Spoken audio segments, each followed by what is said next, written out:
6টি ইরানি ব্যালিস্টিক ক্ষেপণাস্ত্র লঞ্চার ধ্বংসের দাবি ইসরায়েলের।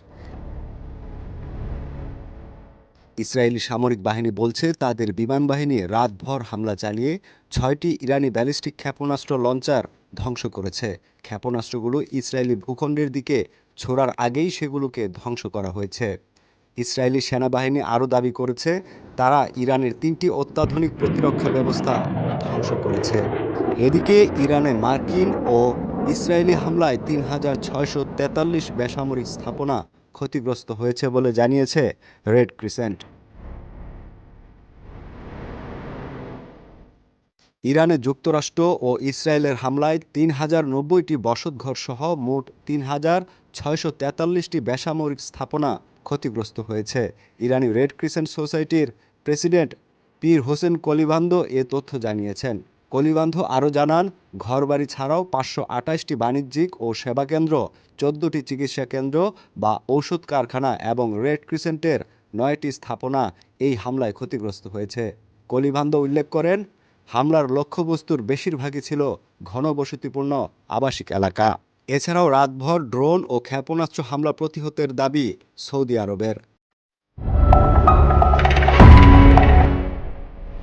সৌদি আরবের প্রতিরক্ষা মন্ত্রণালয় জানিয়েছে, দেশটির অভ্যন্তরে রাতভর পরিচালিত ক্ষেপণাস্ত্র ও ড্রোন হামলা তারা প্রতিহত করেছে।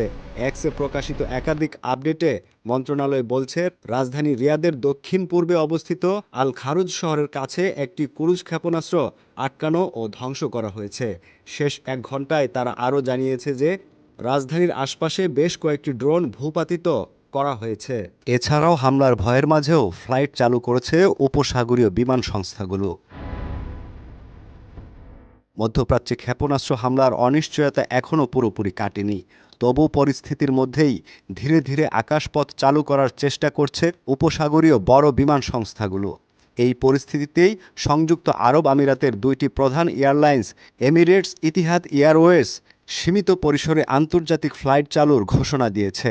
চলমান নিরাপত্তা ঝুঁকি সত্ত্বেও শুক্রবার থেকে তাদের হাব বিমানবন্দর থেকে বিশ্বের বিভিন্ন বড় শহরে আংশিক ফ্লাইট পরিচালনা শুরু হয়েছে বলে জানিয়েছে সংস্থাগুলো।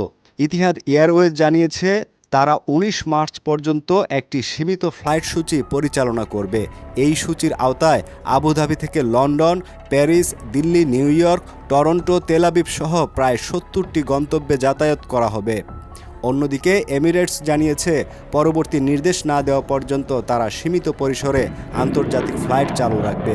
London, Sydney, Singapore, new York সহ মোট 82টি গন্তব্যে এই ফ্লাইট পরিচালিত হবে।